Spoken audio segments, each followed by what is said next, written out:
Hey champs, welcome back to my channel. Today we start with Dana White has officially shut down another rumored UFC White House fight. A popular MMA page, Menace MMA, which has nearly 500,000 followers on Instagram, recently reported that the main event for the UFC White House card would be Conor versus Colby Covington. The claim quickly caught fire online and surprised many fans, with debates breaking out across social media almost instantly. However, the UFC boss wasted no time putting an end to the speculation.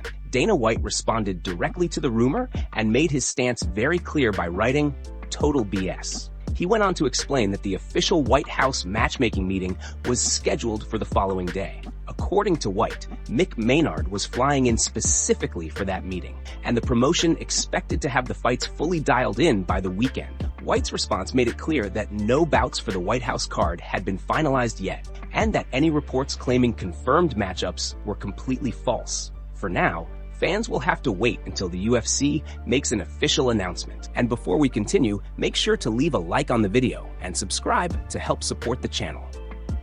Moving on to next news. Two massive middleweight bouts are reportedly in the works for upcoming UFC events, and they could have major title implications.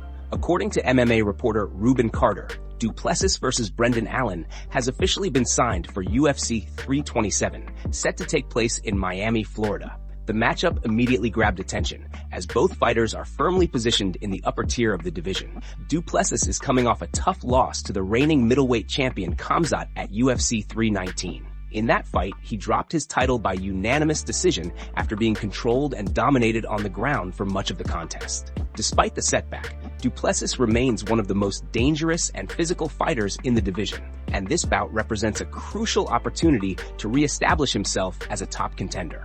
Brendan Allen, meanwhile, has been steadily building momentum and confidence. He most recently earned a unanimous decision victory over RDR in October 2025, continuing an impressive run that has pushed him closer to the title picture. Allen's consistency, durability, and well-rounded skill set have made him a serious threat to anyone ranked above him. In addition to that matchup, another high-profile middleweight clash is reportedly being targeted. A bout between Khamzat and Nassourdine Imavov is being discussed for UFC 328, with the location still to be determined. Khamzat captured the middleweight title in dominant fashion at UFC 319 and has since cemented himself as the clear force at the top of the division.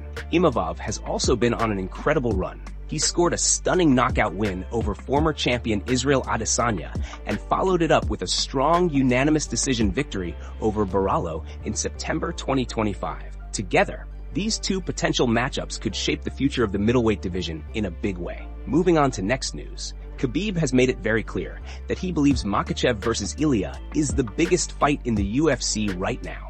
According to Khabib, this matchup is even bigger than John Jones versus Alex Pereira, which says a lot considering the star power involved in that potential clash. In his view, the timing, hype, and skill sets involved make this fight stand above everything else in the sport. Khabib explained that for some time he had been saying a showdown between Makhachev and Ilia would be inevitable if Ilia could put together a major win at lightweight. That moment has now arrived in emphatic fashion. Ilia delivered a spectacular knockout of Charles Oliveira, a result that instantly changed the landscape of the division and elevated Ilia to a new level of stardom. With that victory, Ilia cemented himself as one of the most dangerous lightweights in the world. The performance not only proved his power at 155 pounds, but also showed that he belongs among the elite of the division. For Khabib, that win was the final piece needed to justify a super fight with Makhachev.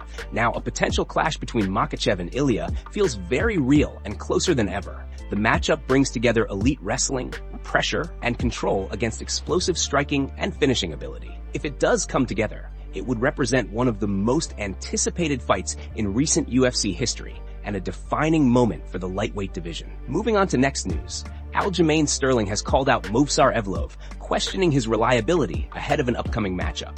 As many fans know, the UFC recently announced a major fight between Movsar Evloev and Lerone Murphy, scheduled to take place in London. While Alexander Volkanovski has publicly viewed this bout as a potential title eliminator, the UFC has not officially confirmed that status, leaving some uncertainty around what is truly on the line. Ahead of the fight, Aljamain spoke with Jake Noecker from Home of Fight and revealed that he plans to serve as the backup fighter for the London card. Sterling explained that his motivation comes from what he sees as a long pattern of unreliability from Movsar, pointing to the high number of cancelled bouts associated with his name. According to Aljamain, he wants to be ready in case something goes wrong again. Sterling said he is actively trying to throw his name into the hat to be the official backup for the Movsar versus Lerone Murphy fight. He stated that Movsar is one of the most unreliable fighters on the roster, mentioning that he has pulled out of multiple fights or been involved in situations where the bout never made it to fight night. Sterling added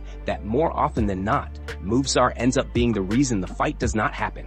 Aljamain also mentioned that he would not mind returning to the UK for the event.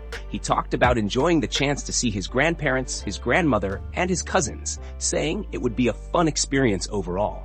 While he admitted that cutting weight is never enjoyable, he believes the opportunity would be worth it. In his view, stepping in and beating either Movsar or Lerone Murphy could place him directly into a #1 contender position and earn him another title shot sooner rather than later. For added context, Movsar has reportedly had 11 cancelled fights during his UFC run.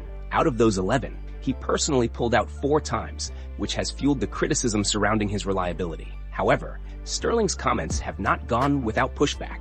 Many fans were quick to point out that Aljamain himself once pulled out of a scheduled fight against Movsar. That original matchup was booked for UFC 307, but Sterling withdrew after suffering a shoulder injury during sparring. The fight was later rescheduled for UFC 310, where Movsar ultimately picked up the win. Because of that history, some fans feel Sterling's criticism is ironic, while others believe his broader point about repeated cancellations still stands. Regardless, Sterling's comments have added extra tension and intrigue to the situation. With stakes potentially tied to the featherweight title picture, all eyes will now be on whether Movsar versus Lerone Murphy actually makes it to the cage in London and how the division shakes out afterward. Moving on to next news, Sean O'Malley believes that Petr Yan accepting a rematch against Merab for his return fight would be a serious mistake. Yan recently underwent major back surgery, an injury that is expected to keep him sidelined for several months.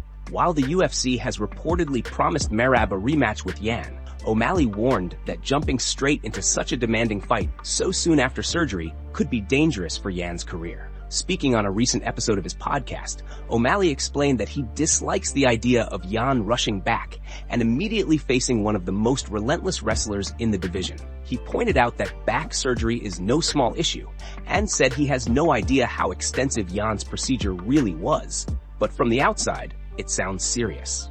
According to O'Malley, the thought of Yan fighting Merab within a year of back surgery feels like a terrible decision. O'Malley also drew from his own experience, explaining that he once rushed back from hip issues and paid the price. He admitted that a hip injury is completely different from a back injury, but said that rushing recovery in general is rarely a smart move. In his view, going through a full fight camp, especially one that involves heavy wrestling and grappling, would be extremely risky for someone coming off back surgery. He went on to argue that if Yan is going to return, fighting him would make far more sense. O'Malley openly joked about his own weaknesses, saying he is not going to go out there and wrestle Yan. He admitted that wrestling heavy training camps are brutal and suggested that Yan would not have to put his back through that kind of stress if he fought him instead of Merab. O'Malley even added that stylistically, the matchup favors Yan more. He bluntly stated that he struggles with wrestling and grappling, making it a safer and more logical comeback fight for Yan.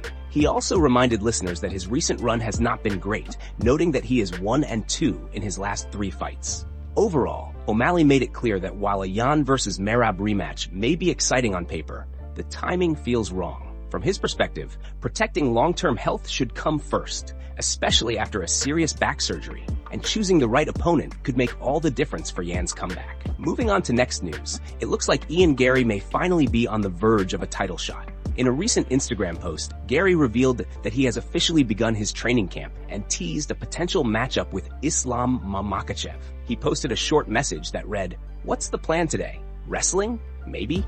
Given Makhachev's dominance on the mat, that simple line immediately sparked heavy speculation across the MMA world that Garry could be preparing for a showdown with the reigning champion. Fans were quick to react, and the MMA community had plenty to say about the possibility. One fan wrote that they would love the idea of forever giving Garry title eliminators, saying he truly deserves them. The fan pointed out that Garry won 49-46 against Prates, a fighter known for brutally knocking out every opponent he faced, and also beat former champion Bilal, who had previously stopped the undefeated Brady by TKO. According to that fan, those performances alone justify Garry staying right at the top of the division. Another fan tweeted that Garry might actually have the best chance of beating Makhachev. They claimed Makhachev could end up kneeless because of Garry's dangerous oblique kicks, while also adding that they hope Garry is fighting Usman instead, and that Morales still deserves a shot. Moving on to next news. Israel Adesanya has revealed that a fight with RDR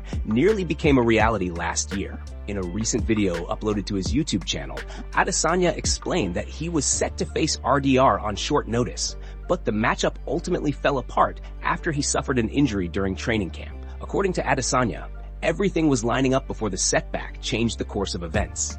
He shared that he was preparing to fight last year when the injury happened in the gym, and once that occurred, the opportunity was taken away from him. Adesanya admitted the bout would have been a short-notice fight, something he had never done before in his career, which made the idea even more exciting. The challenge of stepping in quickly while already being in shape was something he genuinely looked forward to experiencing. Adesanya went on to explain that the fight was supposed to be against RDR on roughly 5 or 6 weeks' notice. He was already deep into training at the time, meaning the timing actually made sense. In his mind, it was a case of being fit, ready, and willing to jump in without hesitation. That unfamiliar scenario was part of what made the matchup so appealing to him. However, the injury stopped everything. Adesanya reflected that while he was unhappy when the fight was taken away, he now sees it differently. Looking back with hindsight, he believes it turned out to be the best thing for him, even though it didn't feel that way in the moment. He explained that what followed afterward ended up working out perfectly for his career and personal journey. Adesanya also mentioned that everything eventually fell into place after that period, referencing how events unfolded following the missed opportunity.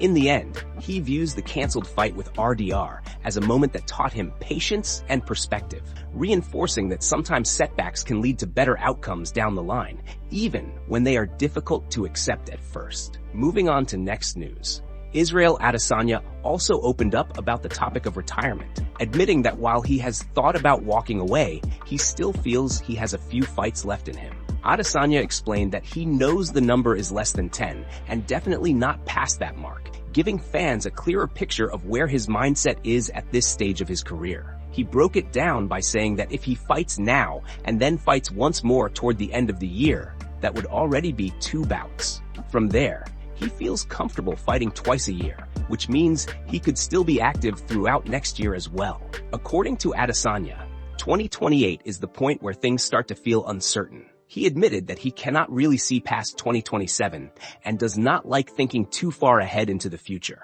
While he does occasionally glance at what 2028 might look like, Adesanya said he does not focus on it or let it weigh on him. Instead, he prefers to stay present and enjoy the process. He openly acknowledged that he is on the tail end of his fighting journey and that he can clearly see the finish line now. Adesanya explained that he has been seeing that finish line in the distance for some time, but it feels much closer than before. The pace at which he reaches it, however, is still unknown. For now, his focus remains on competing, staying healthy, and making the most of the final chapter of his career inside the octagon. Moving on to next news. Joaquin Buckley went on a full-blown rant aimed at the entire welterweight division and did not hold anything back. Speaking last night, Buckley made it clear that he is frustrated with the lack of activity at 170 pounds and believes too many fighters are wasting time instead of stepping up and fighting. Buckley said that if he could get anyone active right now, his top choice would be JDM. He explained that the matchup has nothing to do with rankings or placements, but everything to do with style.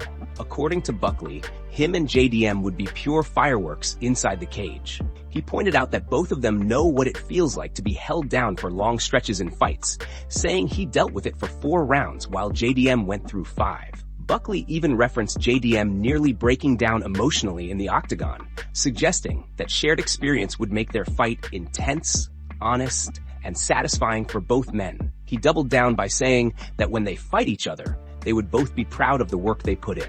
Buckley made it clear that JDM is the fight he is looking at and asked people to stop pressing him about exact dates or opponents, explaining that he is focused on the bigger picture and working towards something meaningful. He admitted patience is required, but also stressed that the division feels completely stalled. Buckley then shifted his attention to the rest of the welterweight roster, unloading a brutal but animated critique. He said the matchmakers know what they are doing, but questioned why the hottest division in the UFC has nobody fighting. He joked that Islam is out there playing wrestle ball, Prates is partying and clubbing, Morales is twerking and twirling, JDM is still at home crying, Bilal is trying to sell war meals, and Garry is just watching from the corner. According to Buckley, the entire situation makes no sense. He emphasized that people may be laughing, but he is dead serious.